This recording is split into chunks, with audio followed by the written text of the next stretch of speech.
Cool. Well, look, thanks for taking time to join us this evening for Boom Entertainment. Mark Atkin. Let's just jump straight into it. One of your debut feature film was one of the biggest film series in the entire world, The Hobbit. Tell me, how did you become involved in that? What was the story behind that? Look, I suppose I was a police officer for 15 years. I did just over 12 in the UK, and decided to move to New Zealand for a better work-life balance. And I was working in Auckland, and a friend of mine who was from the same part of the UK as me, but we only met in New Zealand, sent me a link to an open audition for short people that were 5'2" and under. Now, I thought it was just another one of his jokes, so I rang him and said, "Oh, come on, do you think I've not been called Frodo since I joined the police in the 90s? Come on, you got to do better than that." But he was being genuine, and he said, "I think you should go," you know. And so it was on a warm but rainy Saturday afternoon in Auckland, and at about 3:30, I drove over there, thinking if there's a massive queue of people dressed like Frodo, I'm just going to leave. And I arrived, and the AD, the assistant director who was at the door, they'd marked the door frame with 5'2", so I took my shoes off, and he put a clipboard on my head and said, "Sorry, you're too tall." And I just laughed heartily and shook his hand and said, "Oh, you've made my day. I've never been too tall for anything in my life." And I was off on my way again. And then luckily for me, Nicola Benton, who is the assistant casting director, came out to speak to the AD and saw me kind of walking away and said, "Oh, well, he's not that too tall, is he?" So they invited me in, they drew around my hands, they measured me, they put me on camera, they interviewed me. And then I thought that would be the end of it. And then a week later, I was invited down to Wellington for a 3-day workshop, and there was 35 of us, and each of us had to do learn a sword fight scene, and I'm left-handed, and I had to do it right-handed. An acting scene, which actually was a little bit of what happened in Bag End with the dwarves eating, and then like a mimicry scene. And we rehearsed and practiced for 2 days, and on the last day, each of us were filmed. And then they were all sent to kind of PJ and his team and the guys that were looking after us, what I had to say. And then within a few weeks, I got the call saying, "Congratulations, we'd love you to join us, but it's going to be great." Had you had any acting experience prior to this? I mean, no, not at all. The last thing I'd done was junior school play, so I was 8 or 9, and. Yeah, to go into the deep end of something so big, like such a huge production, must have been sort of daunting, was it? Yeah, it was.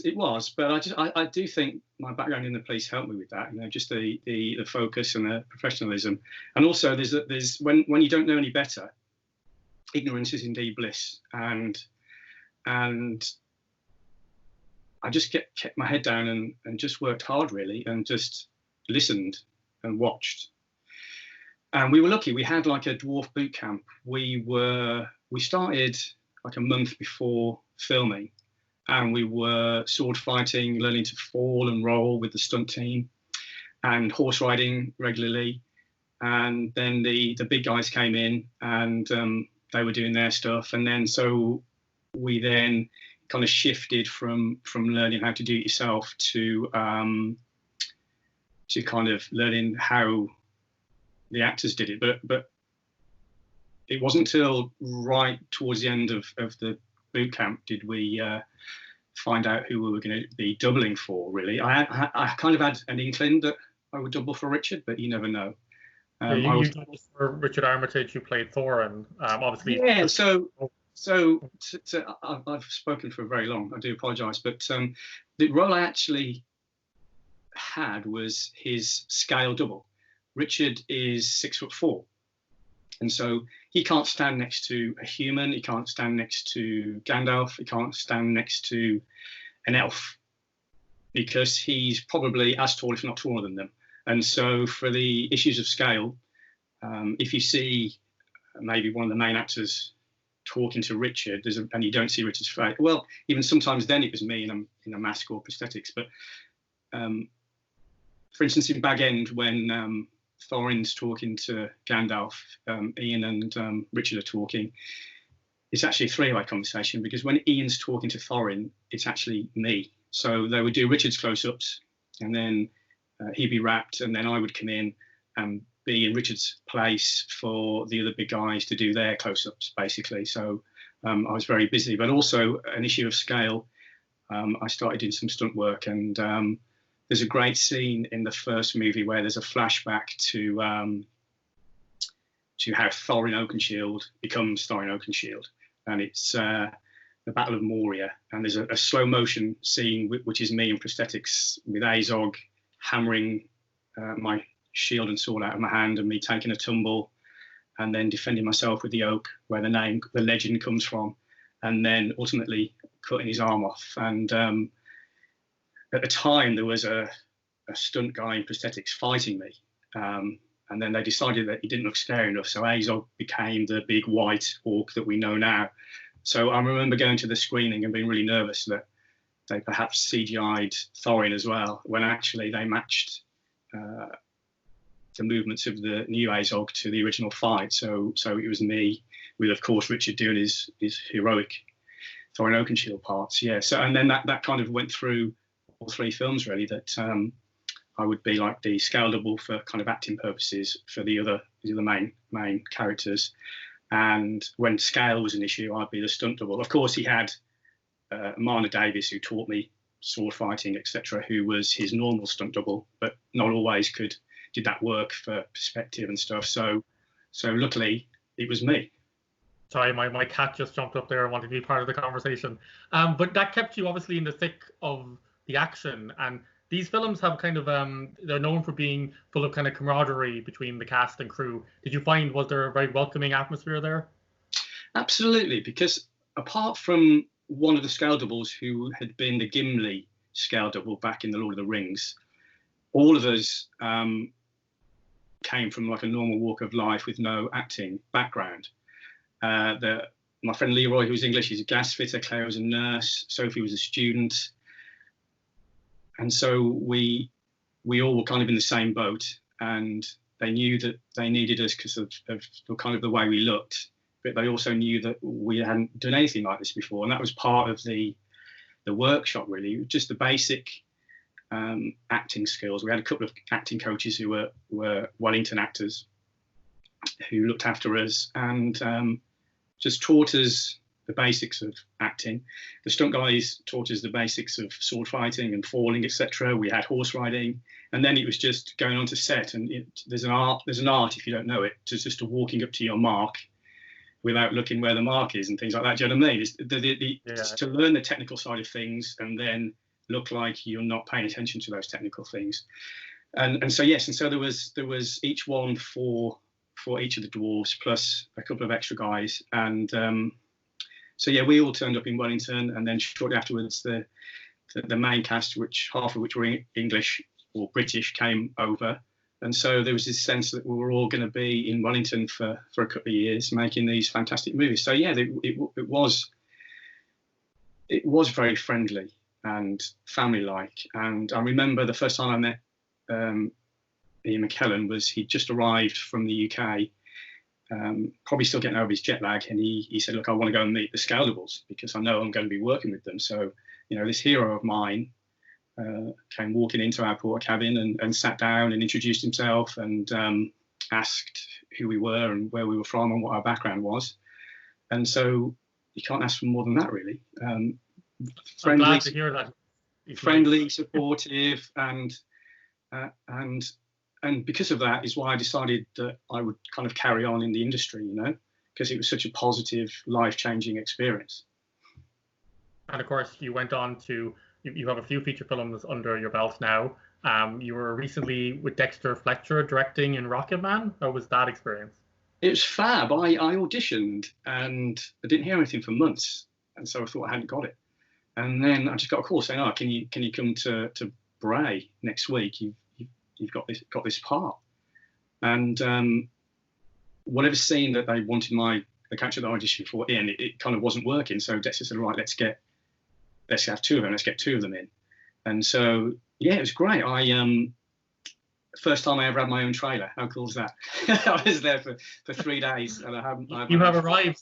I've arrived. Yeah. There was me and the pub landlord and the other guy that started the pub fight, all next to each other in our little trailers. It was great. Yeah, again, really friendly, really supportive.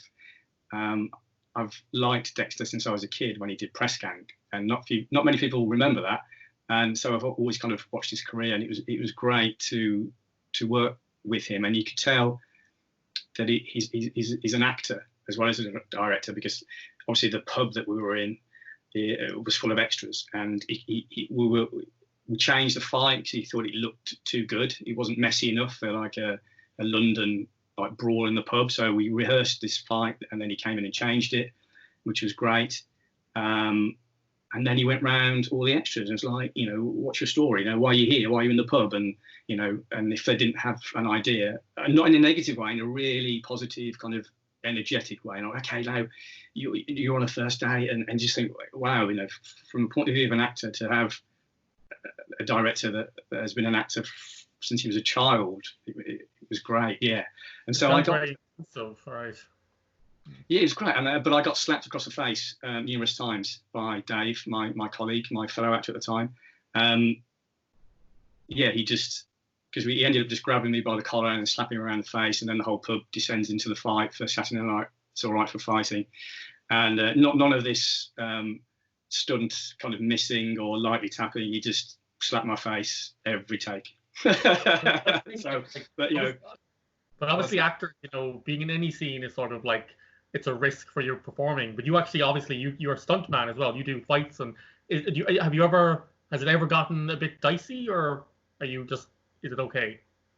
No, look, it's a stunt. It's not real. That's the whole point of it. It's all very safe, very well rehearsed, and you trust your colleagues and the riggers and the choreographers and your colleagues because you've rehearsed it and you know what's coming and how to do it. Of course, there's always going to be like an X factor, if you like. But for the Moray Gates scene that I was telling you about, I actually only learnt it that morning in half of my costume and half of my prosthetics on the actual hill that we shot it on, because I had to stay at Stone Street in case I was needed to double for Richard. So I couldn't go to the stunt hangar to rehearse it. And so they quickly taught it me that morning. And luckily, I picked it up and it ended up on screen. I've got a little scar over on my eyelid due to one of those takes.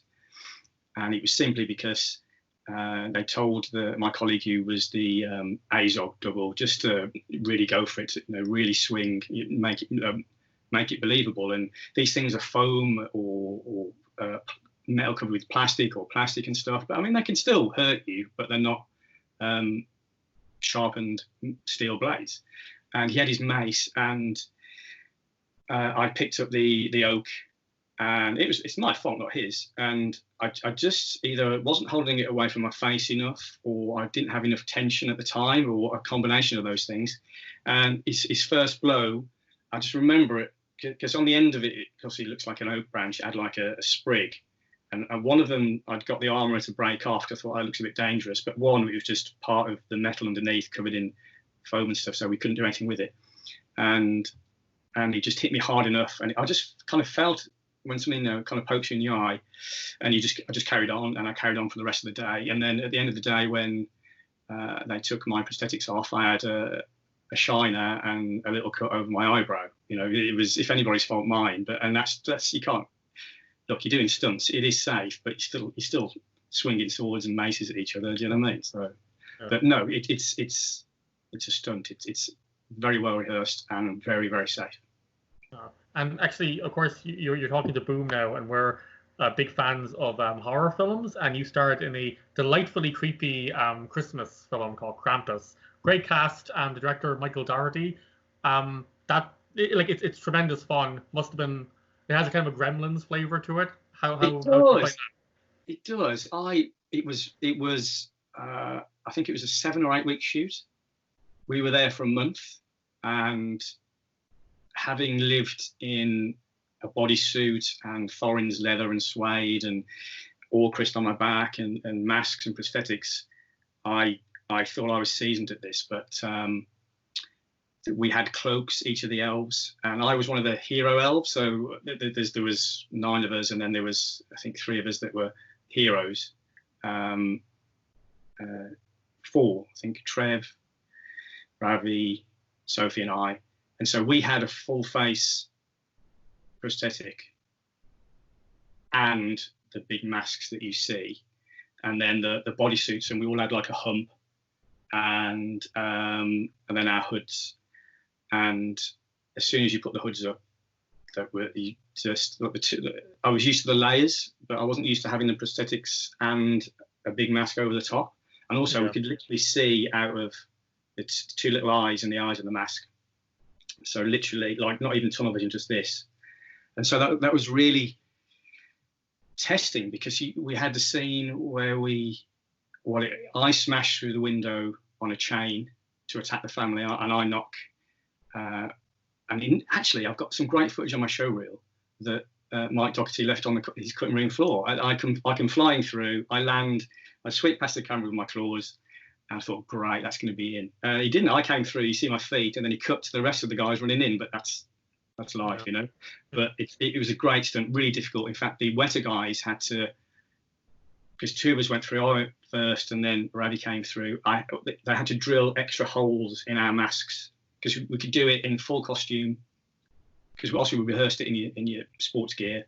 That's once you've got it, it's fine. Then you put the costume on, changes it completely, and then but as soon as we put the masks on, because we had to tip back like this, literally off a ladder, and we just couldn't see the ground, couldn't see our feet, just didn't know where we were, and so the wetter guys just drilled holes in all these in our masks, not that you would ever know on camera, but just so we could orient to where we were. And then the whole, I mean if you think about it, the Dark Elves aren't really in the film that much, but we film solidly, and with the rescue of attacking the family and rescuing the clown, take after take after take, because there's so many of us and so many things, you know, there's it has to snow, I have to break the window. Pretty elaborate set piece, all right. Absolutely, yeah. But even Krampus's sleigh, when we came onto set, that was a real sleigh that Weta had built. It was huge. That some of my colleagues, you know, the other Dark Elves were walking up and down on.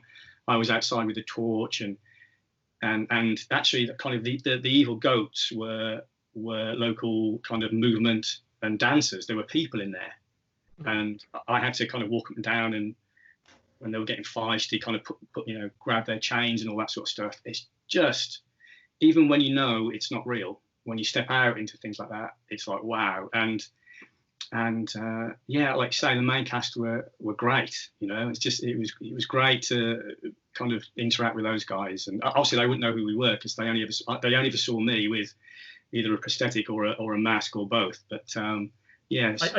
I do think one of the strengths of the film, though, is that it has a lot of practical effects. All right, there's a little bit of CGI, but it doesn't rely too much on that. The production design. No, I think that's the whole point of it, and the fact that it came to New Zealand and everything was done by Weta Workshop, which I think is probably my favourite place in the world. You walk in there, and each corridor has kind of a different theme from the film that they've done, whether it be Lord of the Rings or The Hobbit, or the Narnia Chronicles, or Krampus, Richard Taylor and his wife are just so creative, and have international people there, and lots and lots of Kiwis. They're very proud of being Kiwi, who are just so imaginative and so creative. And I used to love going into the workroom there, because they had their own Krampus workroom, and you kind of saw these characters develop, and each one, even though you may not see it on screen very much, every character had a backstory and a theme, you know. Yeah. Whether it be the Beast Master, who looked after the toys that we came to rescue, he was very animal-like, like a beast. There was the kind of the plague doctor. There was myself with the knife and fork instead of horns, and my meat hook. And so the attention to detail and that goes into these things is fantastic. And also, I think, like you say, they wanted it to be I don't know if old-fashioned is the right word, but I think they wanted it to be real. You know, they wanted the effects to be real. It kind of harkens back to kind of the 80s in vibe. Yeah, I thought this is, like you say, like a Gremlins-y kind of, you know, the Christmas version of His Trick or Treat, you know, like a real cult sort of movie. And like the evil teddy bear, he was a real puppet, you know, he wasn't CGI'd, and the evil cherub and stuff. I think it was only really the movement of the gingerbread men that they CGI'd. I mean, but they had gingerbread men with knives in them and carrying knives and stuff. So yeah, and some of the weapons that we had, like one of the guys had a dagger with like a creepy doll's head on the end, and just, you know, right from the imagination of Mike Doherty, and then just kind of expanded on by the great guys at Weather Workshop. Yeah, it definitely has a great kind of personality, as you said. Each one is very distinct, each identity. We've talked obviously about you do a lot of like science fiction, fantasy, horror, but what is it about projects actually, like what is it about things that attract you? What are you looking for in each project that comes along? Difficult question, really. I came, as we discussed, I came to this game kind of luckily and much later in life, and so I would like, because of the work that I've done, which is kind of skin work, you know, prosthetics, bodysuits, creature work, that does appeal to me. You know, let's be honest, I'd love to be in a Star Wars as a creature. You know, I think I've got something to bring to the table for that, and I've got the experience under my belt for that. However, when I decided to carry on in this industry, I decided I should have some formal training. So I went to Fitidea in Wellington, and I have a performing arts degree. So part of that for my degree course, for my final, I did crap class tape, Samuel Beckett, from an English literature background, not from a theatre background. And we did an ensemble piece as a class. And so I do enjoy theatre, and I understand the difference now from film and theatre. I understand, it's a cliche, but I do understand the buzz of that, and I miss that. And so I would like to do more theatre. But in particular, class tape, in that like it's so vulnerable. It's just you on your own out there. I'll be honest with you, that's why I did it. I thought about doing an excerpt from Waiting for Godot, and then I'd done The Hobbit, and obviously I was much older than everybody else at drama school, and there was not from, I have to be careful what I say here really, but there was a little bit of a vibe of that, and this is from the staff, not from my colleagues, that this guy's kind of just breezed into The Hobbit, and he's just lucky, and he's a bit of a wannabe. Do you know what I mean? And so I made a point of researching my Beckett, and like you say, finding a piece. And it's like, okay, I am going to be on stage on my own, and I'm going to grab the attention of the audience to prove to you that I am actually an actor, not just some little bloke who pretended to be Thorin Oakenshield. Do you know what I mean? Which sounds, it was a positive motivation for me, and I'm glad I did it. We had 2 performances on Halloween, and the first one in the afternoon, which was pretty much the school, the musical theatre guys, the dancers, and the other years of the acting classes. And I was sat at the desk, as you probably know, and I kind of looked around, and I checked my watch, put my watch away, and I timed it all and stuff. And the audience kind of started to shuffle, and some of them kind of sniggered, and there was talking, and it was like, but then there was silence, and I walked around the desk and ate the apple, and ate the banana, and then did it again and fell over. In fact, the feedback I got from the matinee was that a good friend of mine in the year below me, who sat in the front row, he honestly thought I'd fallen over, because the stage is on the level, and then the front row you're not above them. You know, it's terrace back. And he was sat in the front row, and he was just like a meter away from me. So I knew I had to sell it. And afterwards, he and quite a lot of people thought I'd genuinely fallen over the banana skin. So I thought, oh, great. Well, that's one box ticked. And then, yeah, the other students were like, wow, we thought you'd forgotten your lines, and we thought you were just like panicking and stuff. And I was like, yes. So look, yes, because part of it as well, in the build up to it, was, is Theatre of the Absurd, is Samuel Beckett still relevant to the students today, you know, who won't have heard of him or anything? And the feedback was, yeah, wow, never seen anything like it. I'm not sure I'd see it every day, but that was just, you know, so you didn't do anything, but we were just watching you. You know, once we realised that this is what it was, we were just kind of mesmerised by you not doing anything, and it's like, yes, you know. So, but answer your question, I'd love to do movies and TV series as kind of creatures and stuff. I would love to do more theatre, and the ego in me wants to do film and TV where you see this. Do you know what I mean? But I'm not, you know, sci-fi. Yeah, it needs to. I think theatre needs to be kind of in that kind of Beckett edgy sort of realm. And yeah. Also, Star Wars again. Come and give me a call, Star Wars. We'll hashtag Star Wars on this interview and see how it goes. No, but actually, Craps Last Tape also allows you to show a range for voice acting as well. So it was a perfect piece to show off your range, I think. Yeah. I mean, I'm in Ireland now, so I don't know whether I should look into Beckett more or stay away from it, because, you know, it's this this is his birthplace stuff, you know. But yeah. I mean, it's since I've returned from New Zealand, I spent some time in the UK, and now here, the career's kind of been a bit all over the show. But I still have my agent in London, and I'm settled here now. And self-tape like this, or just nipping over, is very easy. You know, the world's apart from COVID, the world's quite a small place now. So I think I can strike from anywhere really, and hopefully be versatile enough to do many roles. Well, best of luck, future Star Wars star Mark Atkin. Thank you very much for talking to Boom. Thanks a million. It's a pleasure. Thank you. Thank you.